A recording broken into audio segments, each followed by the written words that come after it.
राधे राधे आप सभी को। इससे पहले वाले वीडियो में हम लोग देखे थे कि वर्तनी से संबंधित जो अशुद्धियाँ होती हैं उसको हम लोग देख लिए थे। वर्तनी में क्या अशुद्धि होती है उसको हम एकदम अच्छे से हम लोग देखे थे, उसमें बहुत शब्द थे।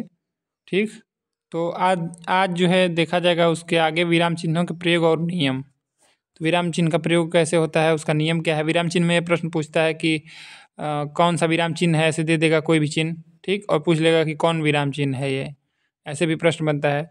तो विराम चिन्हों की आवश्यकता क्यों पड़ी, इसको देखा जाए। विराम का शाब्दिक अर्थ होता है ठहराव। विराम का मतलब होता है ठहराव या रुकना। जीवन की दौड़ में मनुष्य को कहीं ना कहीं रुकना या ठहरना भी पड़ता है। विराम की आवश्यकता हर व्यक्ति को होती है। ठीक, जब हम काम करते करते थक जाते हैं तब मन आराम करना चाहता है। यह आराम विराम का ही दूसरा नाम है।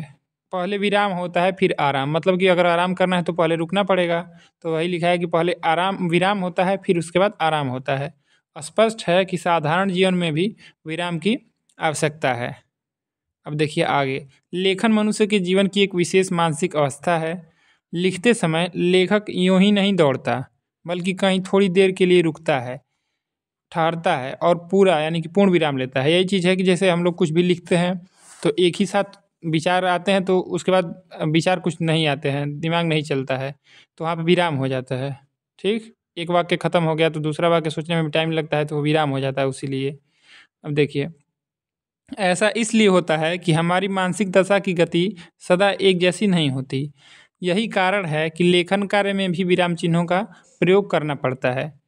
यदि इन चिन्हों का उपयोग न किया जाए तो भाव अथवा विचार की स्पष्टता में बाधा पड़ेगी और वाक्य एक दूसरे से उलझ जाएंगे, और तब पाठक को व्यर्थ ही माथापच्ची करनी पड़ेगी। मतलब कि विराम नहीं लगेगा तो अर्थ का अनर्थ हो जाएगा।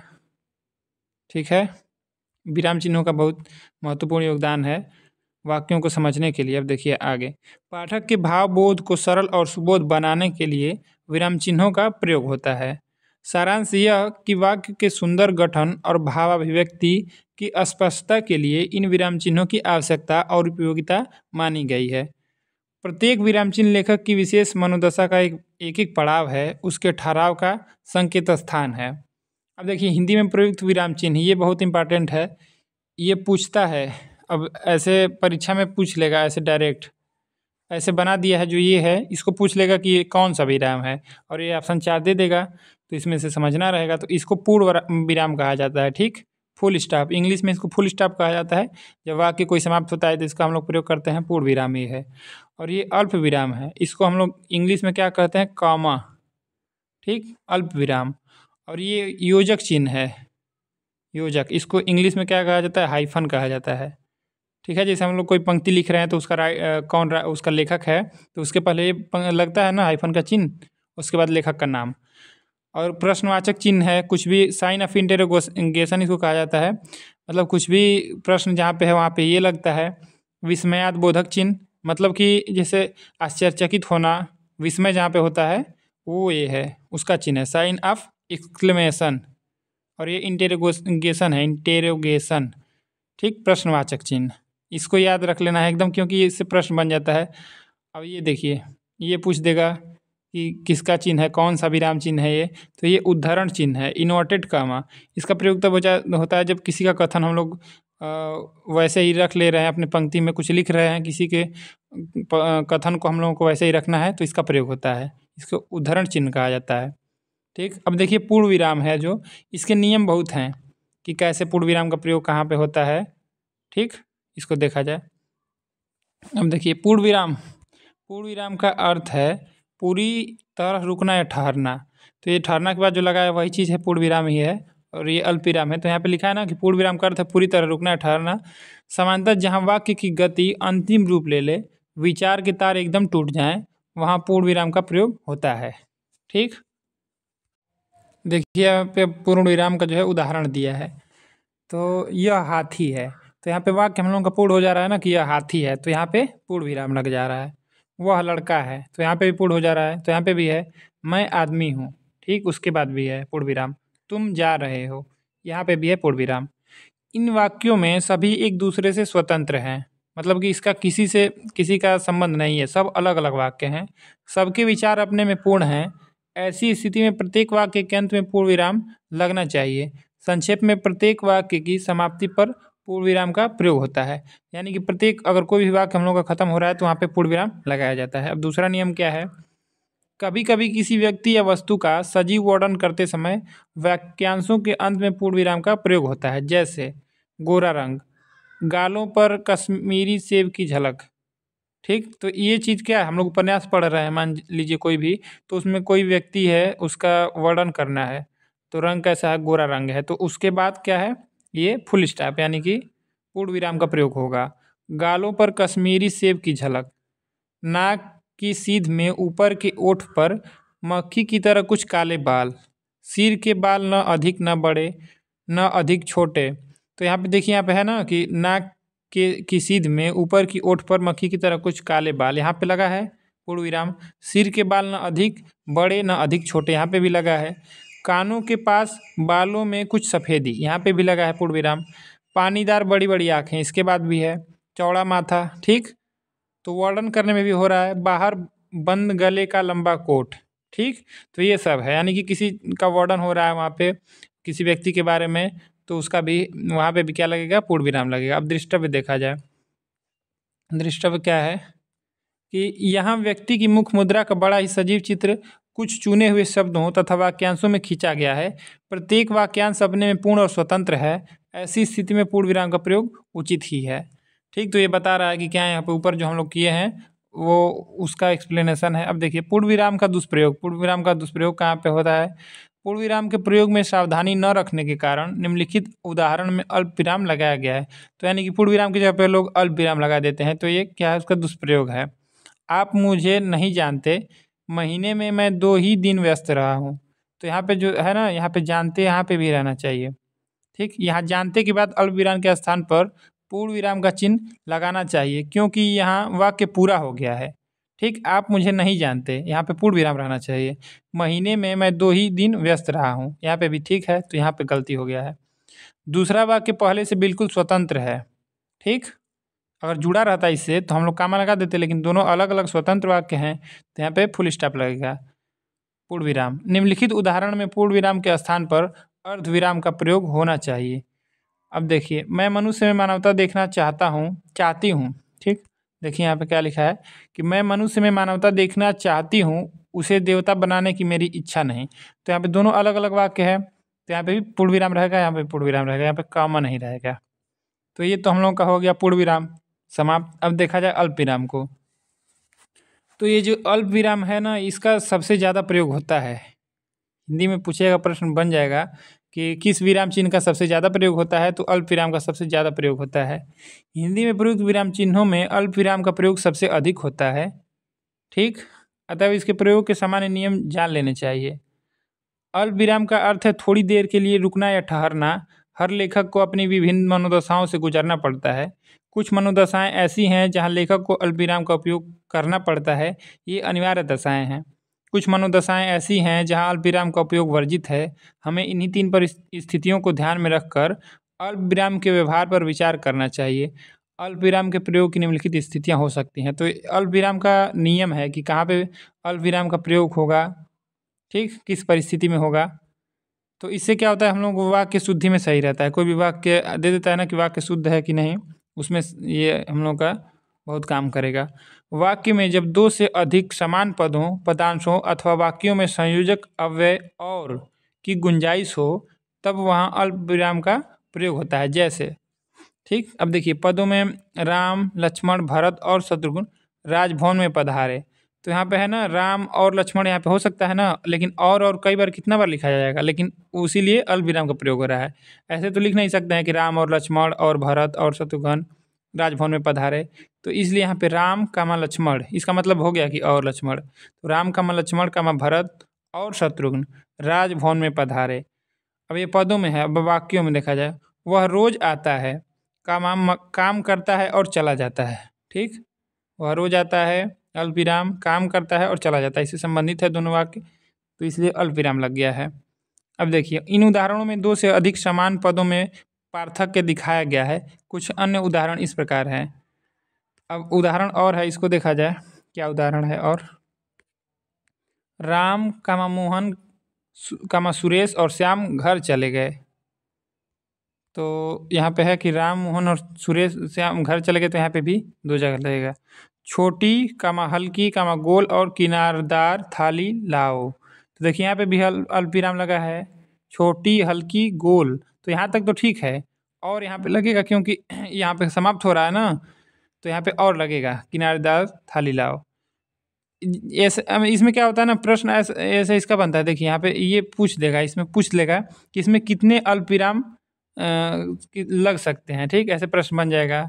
तो अल्पविराम कितने लग सकते हैं, तो अब इसको पढ़े रहेंगे तो सही कर लेंगे कि 2 अल्पविराम लगेगा, एक यहाँ पे एक यहाँ पे। नहीं तो जो नहीं पढ़ा रहेगा तो गोल और की जगह पे यहाँ पे भी लगा देगा। ठीक है। उठकर, ठीक, उठकर कामा नहाकर और खाकर विनय कॉलेज चला गया। अंग्रेजी में और यानी कि एंड के पहले भी अल्पविराम का प्रयोग एक विशेष स्थिति में होता है। इसके लिए नियम यह है कि जब 2 बड़े वाक्यांश हो, यानी कि क्लाज क्लाज कहा जाता है ना वाक्य को, अथवा 2 बड़े पदांश हो यानी कि फ्रेज को एंड जोड़ता हो, तब एंड के पहले अल्पविराम का प्रयोग किया जाना चाहिए। जैसे, तो इंग्लिश का नियम है, लेकिन इसी का दुरुपयोग होता है हिंदी में। ठीक है, देखिए, ही इंटर द रूम, कॉमा उसके बाद है लॉक द रूम, फिर comma and seated himself at the desk. ठीक, तो यहाँ पे एंड के पहले लगा है ना कॉमा, यहाँ पे भी लगा है। यहाँ पे एंड के पहले नहीं है, यहाँ पे है एक जगह। अब देखिए, he shot the landlord, comma and the barman only escaped by ducking behind the counter. तो यहाँ पे भी देखिए एंड के पहले क्या लगा है, कॉमा लगा है। हिंदी में अंग्रेजी के इस विराम संबंधी नियम की पाबंदी आवश्यक नहीं है, फिर भी कुछ लेखक और के पहले अल्पविराम का चिन्ह लगाते हैं। तो ये चीज़ जो है इंग्लिश में है, लेकिन इसी का दुरुपयोग लोग करते हैं हिंदी में। ठीक,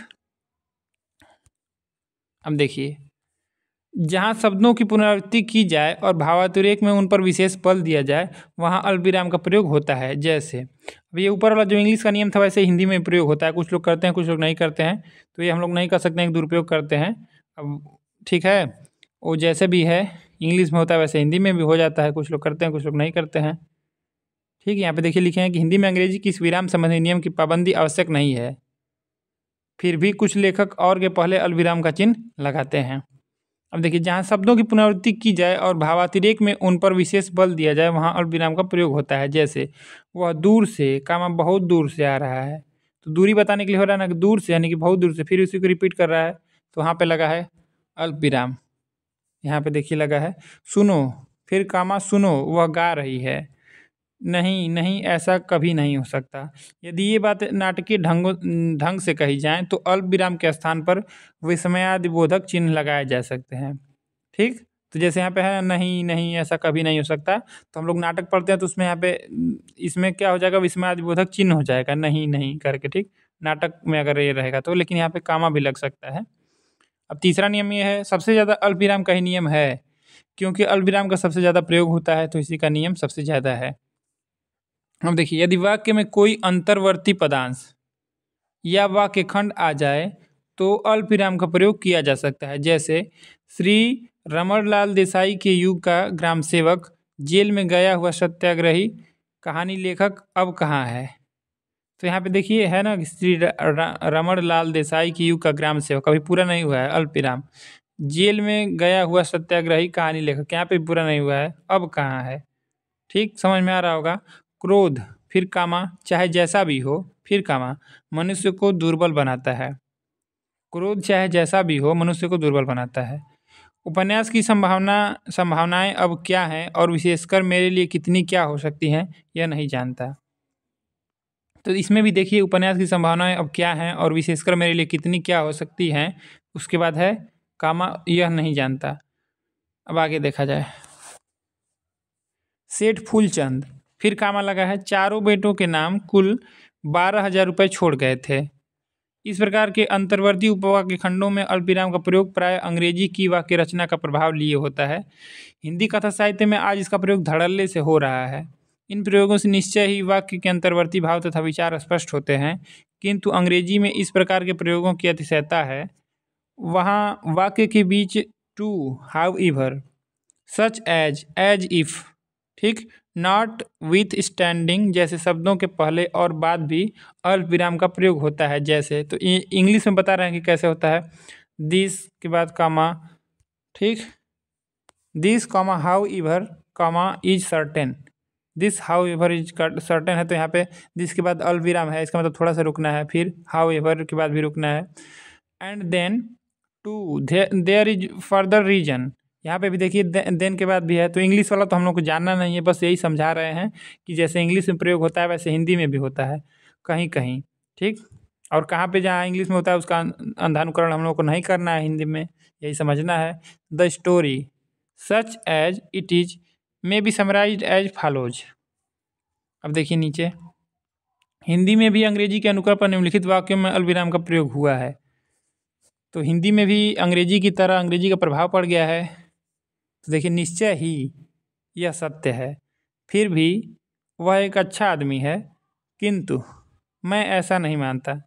उदाहरण के लिए ऐसा कहा जा सकता है, तो तुम जा सकते हो, यहाँ पे देखिए तो तुम जा सकते हो और एक तुम हो, वस्तुतः यह तुम्हारा भ्रम है, अतः उसे आना ही चाहिए, अतः उसे आना ही चाहिए। अब देखिए यहाँ पे क्या इसके बारे में इनका बता रहे हैं कि क्या सही है कि गलत है ये चीज़, जो इंग्लिश की तरह हम लोग ऐसे लिख रहे हैं, अल्पविराम लगा दे रहे हैं। निस्संदेह हिंदी को अंग्रेजी से काम की अच्छी बातें लेनी चाहिए, किंतु जहाँ तक विराम चिन्हों को अपनाने की बात है, इसमें थोड़ी सावधानी और मर्यादा बरतने की आवश्यकता है। सच तो यह है कि अंग्रेजी में प्रयुक्त विराम चिन्ह अंग्रेजी के बोलने के विशिष्ट तरीकों और भौगोलिक स्थितियों से प्रभावित होने के कारण उनकी उच्चारण विधि हिंदी से भिन्न है। ऐसी स्थिति में यह कोई आवश्यक नहीं कि हर हालत में हम उनका अनुकरण करें ही, ठीक। कथा साहित्य, नाटक, रूपक और एकांकियों में इनकी थोड़ी बहुत छूट दी जा सकती है, क्योंकि साहित्य के इन रूपों में मनोभावों की अभिव्यक्ति अधिक होती है। ये कह रहे हैं कि मतलब इनका विचार है कि ऐसा प्रयोग नहीं करना चाहिए, लेकिन ये नाटक जो होता है का और कथा साहित्य मतलब कहानी हो गया, उपन्यास हो गया, ये सब में चल सकता है, ठीक। अब देखिए आगे, यदि वाक्य के बीच पर इसी से, इसलिए, किंतु, परंतु, अतः, क्योंकि, जिससे, तथापि इत्यादि अवयवों का प्रयोग होता हो तो इनके पहले अल्पविराम लगाया जा सकता है। जैसे लिपियां अलग रह सकती हैं पर भाषा हिंदी ही रहे। तो देखिए यहाँ पे क्या कह रहे हैं कि ये अगर वाक्य के बीच में पर आ गया, इसी से आ गया, इसलिए आ गया, किंतु आ गया, परंतु आ गया, अतः आ गया, क्योंकि आ गया, जिससे आ गया, तथापि आ गया, ये सब अगर ऐसे शब्द आ रहे हैं तो उनके पहले ये अल्पविराम लग जाएगा, ठीक। लिपियां अलग रह सकती हैं पर भाषा हिंदी ही रहे। यह लड़का पढ़ने में तेज है, कामा, इसी से लोग इसे चाहते हैं। आज मैं स्कूल नहीं जाऊंगा, यहाँ पे भी अल्पविराम है, क्योंकि काम पूरा नहीं किया है। ऐसा कोई काम न करो जिसे तुम्हारी बदनामी हो। उसने परिश्रम किया, अतएव परीक्षा में उत्तीर्ण हुआ। मैं कल घर जाता, किंतु एक आवश्यक कार्य आ गया है। तो यहाँ पे ये बताया है कि, ठीक ना, यहाँ पे ऊपर लिखा है नियम इसका, किंतु परंतु के पहले क्या रहेगा, अल्पविराम रहेगा, बीच में आएगा तो। अब देखिए पांचवा नियम क्या है कि जहाँ किसी व्यक्ति को संबोधित किया जाए वहाँ अल्पविराम लगता है। जैसे सज्जनों, ठीक, देवियों और सज्जनों, तो वहाँ पे सज्जनों के बाद लग जाएगा अल्पविराम। समय आ गया है, सावधान हो जाओ, तो यहाँ पे है ना, सज्जनों, समय आ गया है, सावधान हो जाओ, तो यहाँ पे समय आ गया के बाद भी है, यहाँ पे पूर्ण विराम हो गया है। प्रिय महाशय, मैं आपका आभारी हूँ। मोहन, अब तुम घर जा सकते हो। देवियों और सज्जनों, याद रखें देश पर संकट छाया है।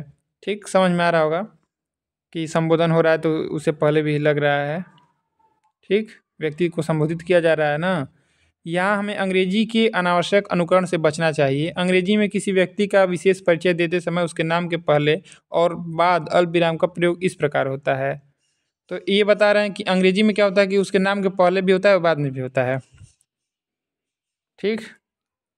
देखिए, general Wolfe the hero of Quebec was born at Westerham में इनका जन्म हुआ। तो जनरल वोल्फ के बाद लगा है ना अल्पविराम, यही चीज़ बता रहे हैं। अब देखिए आगे, Eliot the great poet, Eliot को तो आप लोग जानते ही हैं, काव्यशास्त्र में हिंदी के हैं, चार्ल्स इलियट। देखिए लिखा है कि इलियट, उसके बाद कॉमा लगा है, नाम के बाद भी लग रहा है ना। The great poet and critic, मतलब कि महान कवि, और क्रिटिक का मतलब आलोचक होता है। वाज स्कॉलर, एक विद्वान थे। तो यहाँ पे भी लगा है ना कामा। हिंदी में यदि इनका हूबहू अनुवाद किया जाए तो वह हिंदी की प्रकृति और वाक्य रचना से मेल नहीं खाएगा। अब देखिए यहाँ पे वही उसका हिंदी में अनुवाद किए हैं, तो ये जनरल वुल्फ, उसके बाद अल्पविराम लगा है विवेक का नायक, उसके बाद भी लगा है वेस्टरहैम में पैदा हुआ था, तो ये उतना शुद्ध नहीं होगा। इलियट महान कवि और आलोचक बड़े विद्वान थे। वस्तुतः हिंदी में इनका अनुवाद इस प्रकार होना चाहिए, तो ये बता रहे हैं कि अगर हिंदी में इसका अनुवाद किया जाएगा तो वैसे नहीं लिखा जाएगा, जैसे डायरेक्ट हो जा रहा है, कामा लग जा रहा है। इसको दूसरे तरह से भी हम लोग बना सकते हैं। ठीक, तो कैसे बनेगा? विवेक के नायक जनरल वुल्फ का जन्म वेस्टरहैम में हुआ था। ठीक, महान कवि और आलोचक इलियट बड़े विद्वान थे, तो ऐसे बनेगा, वैसे नहीं बनेगा जैसे ऊपर है। अब छठवां नियम क्या है कि यदि वाक्य में प्रयुक्त किसी व्यक्ति या वस्तु की विशेषता किसी संबंधवाचक सर्वनाम के माध्यम से बतानी हो तो वहाँ अल्पविराम का प्रयोग निम्नलिखित रीति से किया जा सकता है। मेरा भाई जो एक इंजीनियर है इंग्लैंड गया है, तो ठीक मेरा भाई उसके बाद लगा है, मेरा भाई के बाद अल्पविराम लगा है, तो उसके बारे में बताया जा रहा है कि इंजीनियर है, उसके बाद भी लगा है इंग्लैंड गया है। अब देखिए दो यात्री, तो दो यात्री के बाद भी है कामा, ठीक, अल्पविराम, जो रेल दुर्घटना के शिकार हुए थे, तो रेल दुर्घटना के शिकार कौन हुए थे? दो यात्री जो हैं। अब अच्छे हैं, यह कहानी जो किसी मजदूर के जीवन से संबद्ध है बड़ी मार्मिक है। अब देखिए ये तो नियम हो गया। सातवां नियम देखा जाए, इसका नियम बहुत है अल्पविराम का। अंग्रेजी में दो समान वैकल्पिक वस्तुओं तथा स्थानों की अथवा या आदि से संबद्ध करने पर उनके पहले अल्पविराम लगाया जाता है, जैसे, तो इंग्लिश का बता रहे हैं।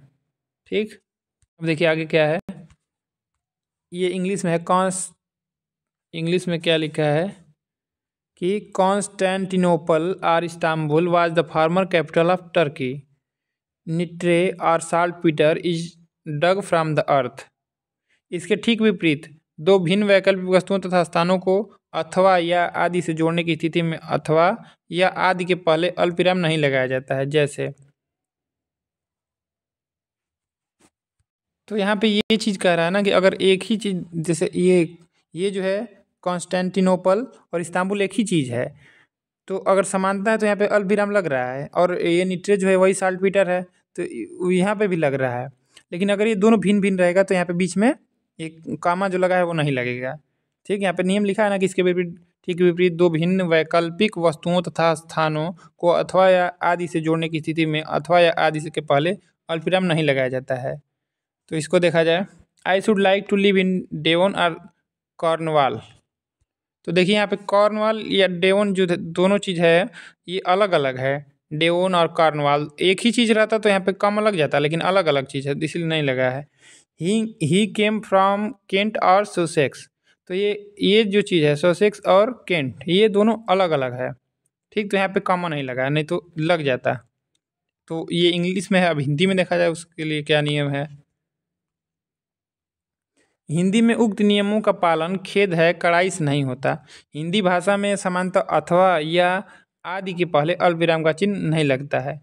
जैसे अब देखिए हिंदी में क्या यहाँ पे नियम बता दिए हैं कि हिंदी भाषा में सामान्यतः अथवा या आदि के पहले अल्पविराम का चिन्ह नहीं लगता है। पाटलिपुत्र या कुसुमपुर भारत की पुरानी राजधानी था। तो यहाँ पे देखिए पाटलिपुत्र या कुसुमपुर दोनों एक ही चीज़ है। इंग्लिश में क्या होता था कि यहाँ पे कामा लगता था, लेकिन हिंदी में क्या हो रहा है कि दोनों एक ही चीज़ है लेकिन कामा नहीं लग रहा है। तो पाटलिपुर या कुसुमपुर भारत की पुरानी राजधानी था। कल मोहन अथवा हरि कोलकाता जाएगा। ठीक, अब आठवां नंबर देखा जाए, जिस वाक्य में वह, यह, तब, तो या अब इत्यादि लुप्त हों वहाँ अल्पविराम का प्रयोग किया जा सकता है, जैसे, मैं जो कहता हूँ का मकान लगाकर सुनो, यहाँ वह लुप्त है। ठीक, अब देखिए आगे, उन्हें कब छुट्टी मिलेगी कह नहीं सकता, यहाँ यह लुप्त है। जब करना ही है तब कर डालो, तो यहाँ पे तब रहना चाहिए लेकिन कामा लग गया, तो कामा जो है तब का पूर्ति कर दे रहा है। कहना था सो कह दिया, कामा तुम जानो, यानी कि फिर अब तुम जानो, यहाँ पे अब रहना चाहिए, अब तुम जानो हो चाहे कामा हो, दोनों एक ही चीज़ है। यदि आप कोलकाता से लौटें, कामा मेरे लिए रसगुल्ले लेते आइएगा। ठीक, तो यहाँ पे तो लुप्त हो जा रहा है। समझ में आ रहा होगा, ये बहुत आसान नियम है यहाँ पे। वह जहाँ जाता है कामा बैठ जाता है। ठीक, यहाँ पे भी वहाँ लुप्त है। अब आगे देखा जाए, अब 9 नंबर नियम है, किसी व्यक्ति की उक्ति के पहले अल्पविराम का प्रयोग होता है। मोस्ट इम्पॉर्टेंट है ये बहुत जो है कि समझ लीजिए कि बहुत काम का है ये नियम। किसी व्यक्ति की उक्ति की पहले अल्पविराम का प्रयोग होता है। जैसे मोहन ने कहा मैं कल पटना जाऊंगा, तो ये तो उद्धरण चिन्ह है, सबको पता होगा कि ये उद्धरण चिन्ह के अंदर है, लेकिन उससे पहले जो है अल्पविराम लगता है। इस वाक्य को इस प्रकार भी लिखा जा सकता है, मोहन ने कहा कि मैं कल पटना जाऊंगा। कुछ लोग की के बाद अल्पविराम लगाते हैं, लेकिन ऐसा करना ठीक नहीं है। यथा राम ने कहा कि, देखिए यहाँ पे ये जो की के बाद अल्पविराम लगा है ये ठीक नहीं है, गलत है, इसको मान रहे हैं कि राम ने कहा कि मैं कल पटना जाऊंगा। ऐसा लिखना भद्दा है कि स्वयं अल्पविराम है, अतः इसके बाद एक और अल्पविराम लगाना कोई अर्थ नहीं रखता है। ठीक, जो एक की है खुद अल्पविराम है, ये की जो है अल्पविराम है, तो इसके बाद अल्पविराम लगाना कोई अर्थ नहीं रखता है। इसलिए उचित तो यह होगा कि चाहे तो हम लिखें राम ने कहा मैं कल पटना जाऊंगा, ठीक, ये ऐसे या ऐसे लिखा जाए कि राम ने कहा कि मैं कल पटना जाऊंगा। ये की के बाद जो है कि अल्पविराम नहीं लगेगा। ठीक है, इसका नियम समझ जाएंगे तो फिर दिक्कत नहीं होगा वाक्य में, वाक्य पे पकड़ में आ जाएगा कि कौन शुद्ध है कौन अशुद्ध है। लेकिन इसका सबसे ज़्यादा नियम है, ये भी दिक्कत है। अब देखा जाए, बस, हाँ, नहीं, सचमुच, अतः, वस्तुतः, अच्छा जैसे शब्दों से आरंभ होने वाले वाक्यों में इन शब्दों के बाद अल्पविराम लगता है। जैसे बस, हो गया, रहने दीजिए, देखिए यहाँ पे भी लगा है अल्पविराम, यहाँ पे भी अल्पविराम। हाँ, तुम ऐसा कह सकते हो, नहीं, ऐसा नहीं हो सकता, सचमुच तुम बड़े नादान हो, अतः तुम्हें ऐसा नहीं करना चाहिए, वस्तुतः वह पागल है। अच्छा, तो लीजिए, चलिए, ठीक, देख रहे हैं यहाँ पे भी है, ये सब शब्दों के बाद क्या आ रहा है, अल्पविराम आ रहा है। बस, हाँ, नहीं, सचमुच, अतः, वस्तुतः। ठीक है, अब 11 नंबर देखा जाए।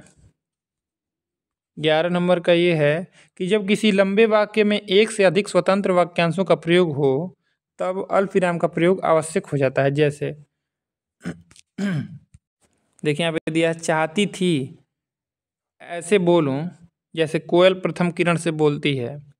ठीक, जब वह उसमें स्पर्श की सरसराहट भर देती है, ये क्या है कि एक पूरा एक बहुत बड़ा वाक्य है। ठीक, और ये सब छोटे छोटे उसमें वाक्य खंड हैं उसके, तो ये भी वहाँ पे बता रहा है कि यहाँ पे लिखा है ना कि जब अधिक स्वतंत्र वाक्यांशों का प्रयोग हो तब अल्पविराम का प्रयोग आवश्यक हो जाता है। लंबा वाक्य है पूरा और इसमें स्वतंत्र वाक्य ये सब छोटे छोटे आ रहे हैं। चाहती थी, ऐसा ऐसे बोलूं जैसे कोयल प्रथम किरण से बोलती है, जब वो उसमें स्पर्श की सरसराहट भर देती है, फिर कामा लगा है, ऐसे बोलूं फिर जैसे कचनार के फूलों के बीच से वह बुलबुल बोल रही है। जो जितना भी धीरे बोलती है, फूलों के खुले मुंह से उतने ही मुखर बोल झरझर पड़ते हैं। तो ये चीज़ था कि पूरा वाक्य रहेगा तो उसमें छोटा छोटा रहेगा तो उसके पहले अल्पविराम लगेगा। तो ये हम लोगों का आज हो गया पूर्ण विराम और अल्पविराम, ये दोनों हो गया। अभी योजक चिन्ह देखा जाएगा कल। ठीक है, थोड़ा सा ये क्लिष्ट है क्योंकि इसमें नियम बहुत समझ में नहीं आता है, कब अल्पविराम लगाना है कब पूर्ण विराम लगाना है, लेकिन पढ़ेंगे तो पूरा क्लियर हो जाएगा कि कब क्या लगाना है। ठीक, तो इसके बाद देखा जाएगा योजक चिन्ह। अब सबसे ज़्यादा यही था, अल्पविराम हो गया, इसी को समझना सा ज़्यादा, ये सब तो आसान है, योजक चिन्ह हो गया और प्रश्नवाचक तो आसान ही है और सब ठीक है, आसान ही है। तो इसके बाद देखा जाएगा बाद में। तो आप सब का जुड़ने के लिए बहुत बहुत धन्यवाद।